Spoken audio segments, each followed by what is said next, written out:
Hey, let's try the second one here. I do this. I was sure I had made one of these before, but apparently I did not. Whatever. So, little wing. Let's try this one. All right. I'm gonna play through it first, all right?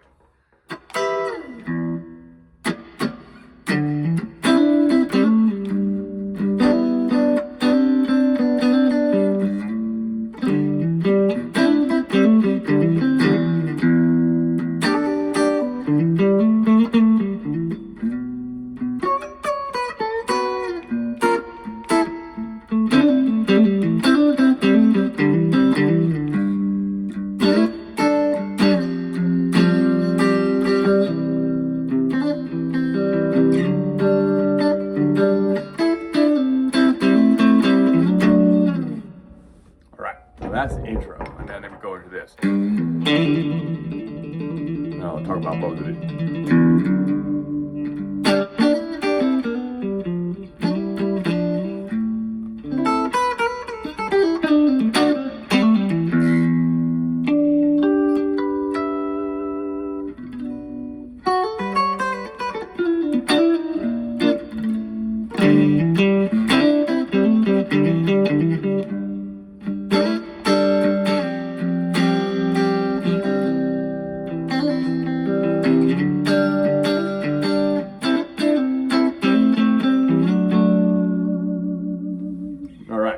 Now the intro one we've gone over before. The same aggression. The second one I'll talk about a little bit.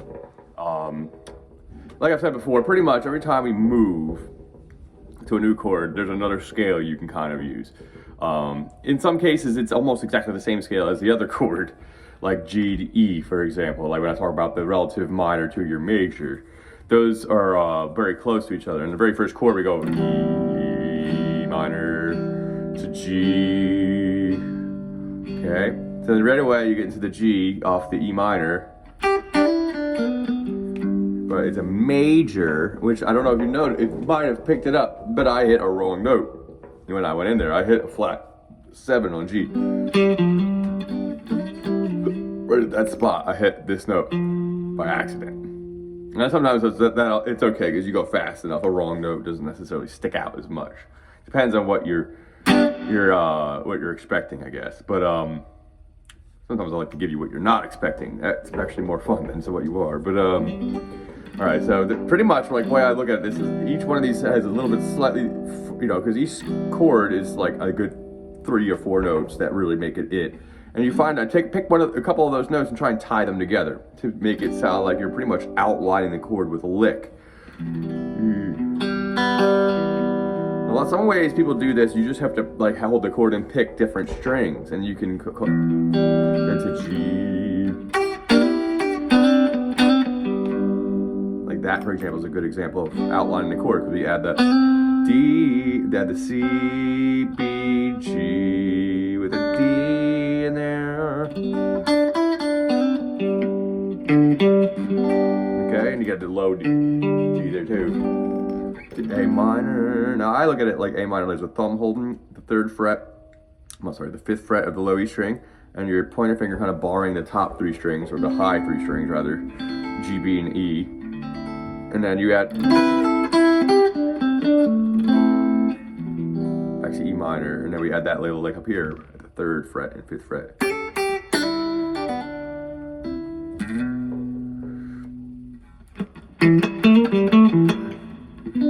And then now we go into the minor scale here for B. It's the same thing as the A was. We just go up a whole step and do the same thing, because now we're in A minor.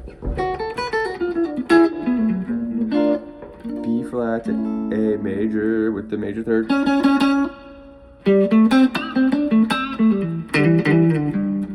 Now usually when I come back to the G, before we go to the the trick with this is really you have to try and lead yourself in this A minor C major world to G, okay? Now I usually use the C major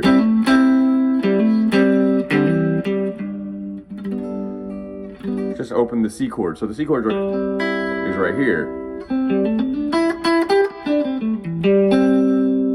Okay, so I guess one way I look at it, finding your scale for each chord is you hold your chord and you find the notes. In this case, the C chord. This is also a C chord with the A in the root if you look at it like that, but it's our A minor chord. And then I'm going off of.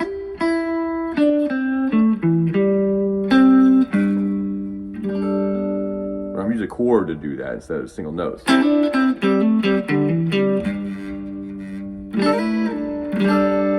Okay, just remember this chord is the third, thumb on the bottom on the 3rd fret. Ring finger is on the 5th fret of the D string. Pinky is in the 5th fret of the high E string, and then the pointer finger is holding the 3rd fret of the B string. Okay. Okay.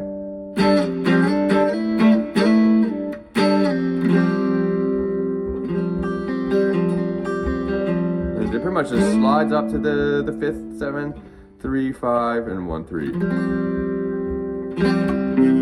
Okay, to a C, regular C. Then I just slide the C chord up 2 frets. Then you get this D major 9, which is real nice. Okay? Each one of these has a different spot. I look at C and D, since we're they have the C chord here, right?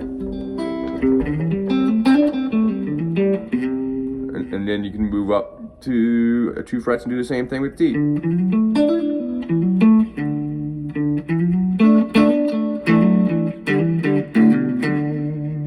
Okay. All the same notes are available no matter, so you can do repeated things in both chord spots. It sounds like you're doing 2 different things, but they're the same thing in 2 different spots. Okay.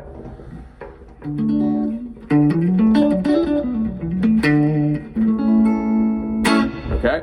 So that's some of the trick going on in there. We did go over some of this before as far as the intro, and then so pretty much what I'm talking about is how the second time you go through it, at least in the Stevie, the Jimmy version, you sing second time through. And then Stevie doesn't sing at all. Usually when I do it, I don't sing the first 2, and I'll sing the 3rd and 4th time through. Depends how I'm feeling. Sometimes I'll just go straight for it the second time. But usually I sing it personally myself. But the trick is.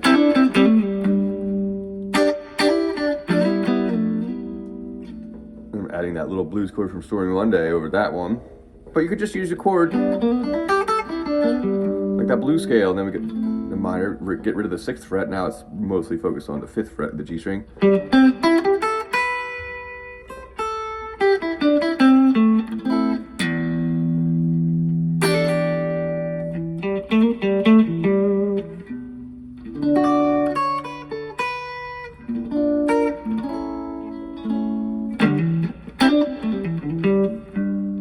And there's a bolt that helped too.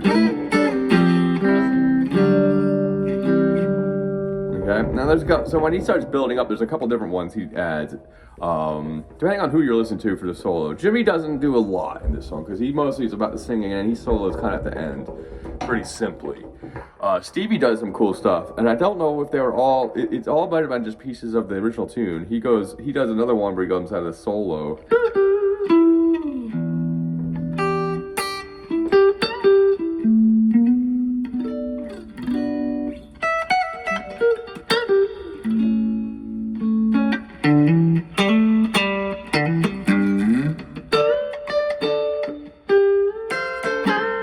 He does these little like double stops. He does, and then the first one starts with 12th fret. Well, not 12th fret really. Really, it's actually the 13th, the 14th, and the 15th fret. Okay, I have my pointer finger in the position of 12th fret, but it's not playing a note there. We're playing a note here on the 14th fret of the G string, and I'm bending it, and I'm stagnantly holding the 15th fret of the B string and E string. Back 2 frets. Okay, and then he does the same thing from 5 and 7, or 7 and the 7 and 8 here. And then he moves up 2 frets again. Okay, that's one thing he does in there. Another thing he does is like, and then he.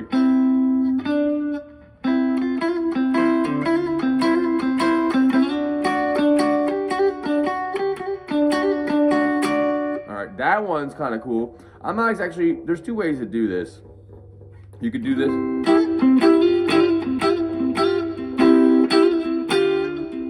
You could do it like this from a normal C chord. He does it over the C to a D chord. But I do it a different shape because it makes it easier to get the triplety. All right, instead of using your ring finger with it in this shape, I go back to the 5th fret instead of being at the 7th and 10th, and then going the 10th to 12th for those two chords.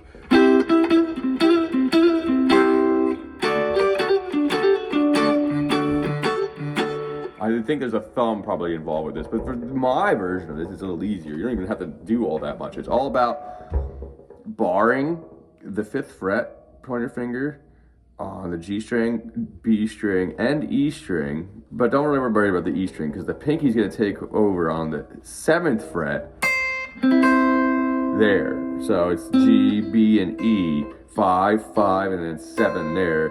And then your middle finger is gonna grab this 6th fret on the B string, and you go.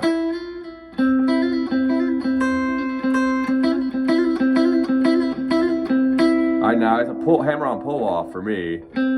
Hit it. Hit.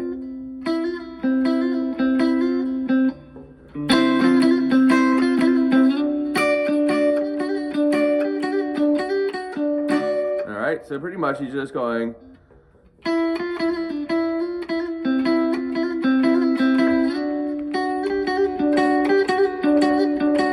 Okay, and then I usually just add the pinky up there. So it's really the pointer finger of 5 to 7. And when you go to 7, you're going to be hammering on the 8. When you're at 5, you're hammering on the 6. Now, holding that for a while hurt my pinky. Ow!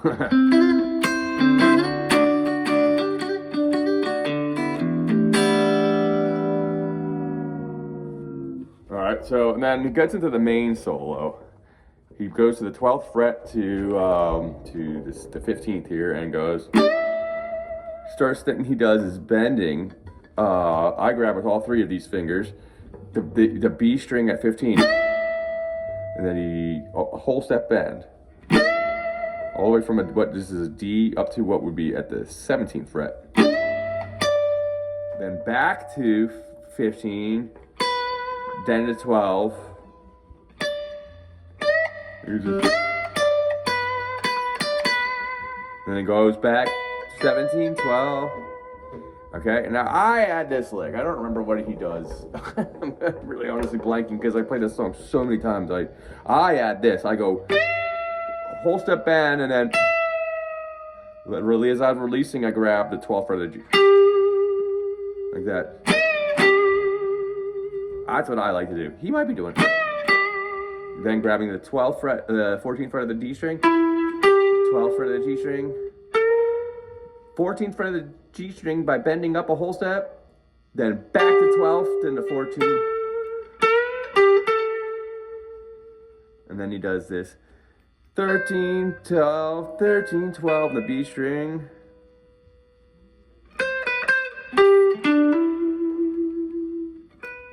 Thirteen, 12, 13, 12, 12 on the G string, then 12, 14. All right? And I'm trying to reverse this. Problem is I probably pull this song out right now in the middle of this little copyright strike, and I can't post this. Darn YouTube. All right, well, I'm blanking. So, let's just go. I'm just going to go over some of these.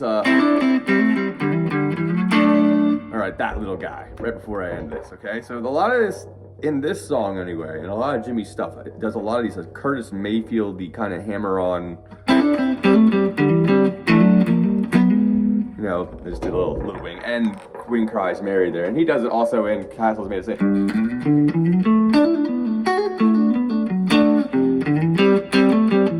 Right there, for example. So he uses that little trick a lot.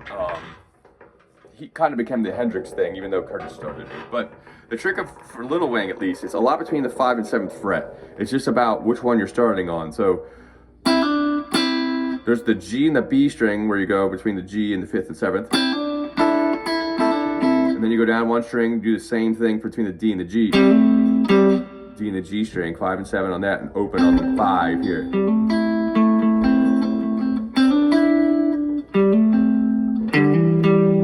D on the D and the A string. You could actually go down to the E and A. The trick of it is just trying to like use it to go to each chord. So in the first time you go through.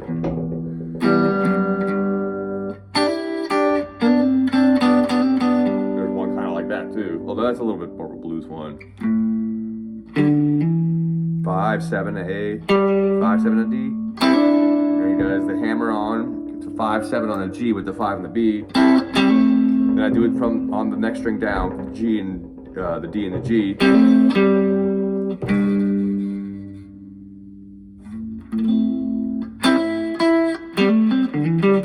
Okay, and then that one, you're just working towards an E chord. You could go a minute. You can do it down there too. Some of those notes are right here, so. There